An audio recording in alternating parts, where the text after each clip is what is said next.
আসসালামু আলাইকুম, সবাই কেমন আছেন? আজকে একটু ভিন্নধর্মী একটা কাজ করে দেখাবো।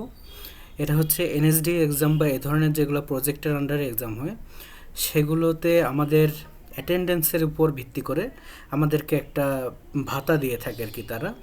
তো কেউ যদি 80%-এর কম উপস্থিত থাকে তাহলে তাকে ভাতাটা দেওয়া হয় না, এবং 80% প্লাস উপস্থিত থাকলে তাদেরকে ভাতা দেওয়া হয়। এটা আমরা কিভাবে হিসাব বের করব, এই হিসাব বের করার জন্য আজকে আমাদের টিমের নাসির ভাই আমাকে একটা স্ক্রিপ্ট লিখে দিয়েছেন, যেটার উপরে আমি এখন এই আমাদের সেলগুলো সাজায় নিয়েছি। এখন কিভাবে কাজটা করব আসেন দেখায় দেই। তো প্রথমে আমরা স্টুডেন্টের নাম সব লিখে নিয়েছি। এখানে আমাদের রানিং যারা স্টুডেন্ট আছে তাদের নামটাই আমি নিয়ে আসছি এখানে। যাই হোক, তারপরে আমরা কি করব, টোটাল ক্লাস কয় দিন, এটা আমরা টোটাল ক্লাস সাপোজ 24 দিন দিয়ে দিলাম। সবার ক্ষেত্রে 24 দিন দিয়ে দিব। এখানে আমি 24 লেখার পর ডান দিকে এসে ডাবল ক্লিক করলে আমার সব ঘরে 24 চলে গেল। এখন প্রেজেন্ট ডে কতদিন উপস্থিত ছিলেন এটা আমরা ম্যানুয়ালি লিখব, এবং অ্যাবসেন্টটা যেন অটোমেটিক হিসেব করে নেয়।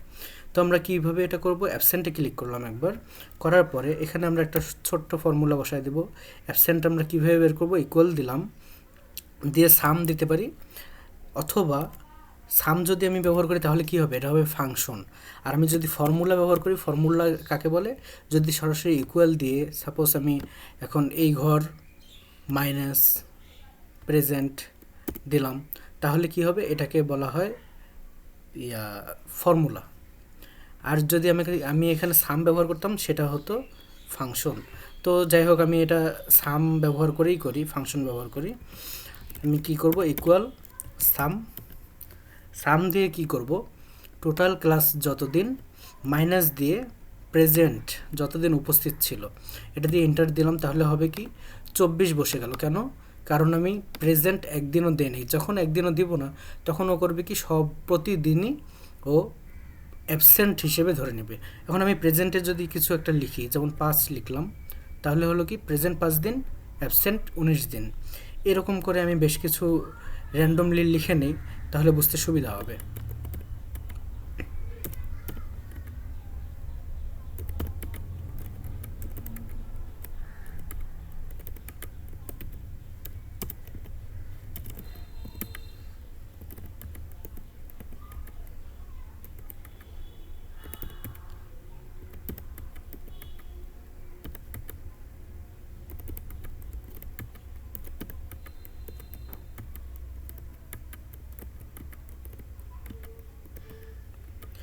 যদিও আমরা এখানে র্যান্ডম কিছু নাম্বার খুব সহজে বসায় দিতে পারতাম, তারপরেও আমি কি করলাম, ম্যানুয়ালি লিখে নিয়েছি।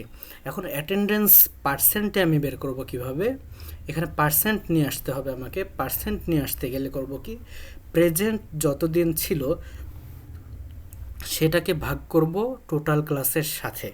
তাহলে কি করতে পারি, ইকুয়াল দিলাম সাম, সাম নেওয়ার পর প্রেজেন্ট ভাগ টোটাল ক্লাস, কি আসলো, এরকম একটা সংখ্যা আমাদের কাছে চলে আসলো। তো আমি এখন কি করব, এটাকে ডাবল ক্লিক করে প্রতিটা ঘরে দিয়ে দিলাম, এবং এটা সিলেক্ট থাকা অবস্থায় উপরের দিকে দেখেন এখানে জেনারেল লেখা আছে। এই জেনারেলে আমি ক্লিক করব। জেনারেলে ক্লিক করে করব কি, এখান থেকে পার্সেন্টেজ, এই পার্সেন্টেজের মধ্যে ক্লিক করে দিলাম।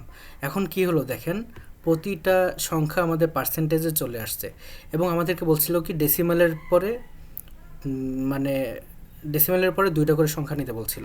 এখন আমার কাছে নর্মালি 2টা সংখ্যা চলে আসছে, যেমন 20.83, 2টা সংখ্যা চলে আসছে। যদি আপনাদের না আসে তাহলে কি করবেন, সবগুলো সিলেক্ট করে উপরের দিকে এখানে দেখবেন, উপরের দিকে এখানে 0 দশমিক এরকম কিছু সিম্বল দেওয়া আছে। এখানে আপনারা যদি ক্লিক করেন বাম দিকে, তাহলে দেখেন আমার এখানে ডেসিমেলের পর সংখ্যা বাড়তেছে, এবং ডান দিকে যদি আমি ক্লিক করি কমতেছে। এরকম করে 2 সংখ্যার করে দিবেন। তারপর অ্যালাওয়েন্স টাকা, এক্ষেত্রে এখানে ডান দিকে দেখেন 3 নম্বর পয়েন্টটাতে কি বলছে, নিয়ম, যদি 80%-এর বিষয়, 80%-এর উপরে যদি কেউ উপস্থিত থাকে তাহলে তাকে দিন 200 টাকা হারে ভাতা দেওয়া হবে, আর যদি নিচে থাকে তাহলে 0। তাহলে এখানে আমি ফাংশনটা এভাবে লিখব, ইকুয়াল দিলাম, ইকুয়াল দিয়ে ইফ হবে, যেহেতু আমি শর্ত জোড়ায় দিচ্ছি ইফ হবে, ইফ যদি, তাহলে আমি কোনটার উপর শর্ত বসাবো? অবশ্যই আমার অ্যাটেন্ডেন্সের উপরে, পার্সেন্টেজের উপরে। ইফ যদি অ্যাটেন্ডেন্স এত পার্সেন্ট হয়, তাহলে কি করতে হবে আমাকে? এত পার্সেন্টের যদি বেশি হয়, এখানে আমাকে এভাবে লিখতে হবে 80%। ইফ যদি F2 এই সেলটা 80%-এর বেশি হয়, তাহলে কি করতে হবে? নিচে আমাদের সিনট্যাক্সে দেখেন কমা দিতে হবে, এরপর কমা দিলাম, ভ্যালু ইফ ট্রু, যদি কথাটা আমার মিলে যায় তাহলে কি করবে ও? এখানে অ্যালাওয়েন্স টাকা কত বসবে? আমাদের এই যে প্রেজেন্ট যতদিন ছিল, যতদিন উপস্থিত ছিল ততদিন গুণন 200 টাকা, 200 লিখে দিলাম।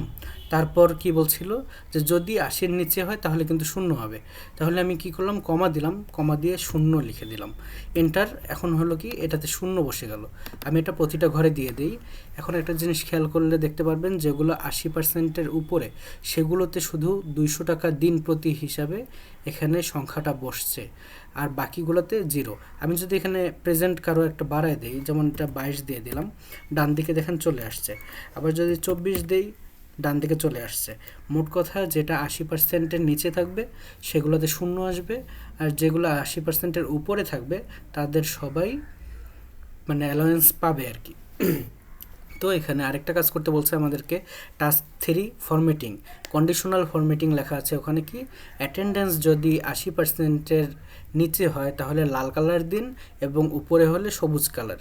এটা আমি পূর্ববর্তী একটা ভিডিওতে দেখাই দিয়েছিলাম কিভাবে কন্ডিশনাল ফরম্যাটিং ব্যবহার করতে হয়। তো যাই হোক, আজকে আমার নতুন করে দেখা দিচ্ছি। অ্যাটেন্ডেন্স যদি, আমি অ্যাটেন্ডেন্সের ঘরটা পুরো সিলেক্ট করলাম। এখন অ্যাটেন্ডেন্স যদি বেশি হয়, 80%-এর উপরে হয়, তাহলে কি হবে? সবুজ হবে, আর নিচে হলে লাল। তো আমি কন্ডিশনাল ফরম্যাটিংয়ে গেলাম, গিয়ে হাইলাইট সেলস রুলস, এখানে গিয়ে গেটার দেন কি দেব? গেটার দেন ঢুকলাম, ঢোকার পরে এখানে দেব 80%। 80% দিয়ে ডান দিক থেকে সবুজ করে দিলাম, 80% সবুজ। তারপর এটা সিলেক্ট থাকা অবস্থায় আবার গেলাম, এখানে গিয়ে লেস দেন, এখানে কত দেব? 80%। যদি 80%-এর কম হয় তাহলে লাল, আর 80%-এর যদি বেশি হয় তাহলে সবুজ। ওকে, এখন আমরা ওকে করে দিলাম। আমাদের এখানের কাজটা শেষ। কিন্তু আমি আজকে আরেকটা জিনিস দেখায় দেই, আমি ক্লিয়ার করে দেই রুলসগুলো।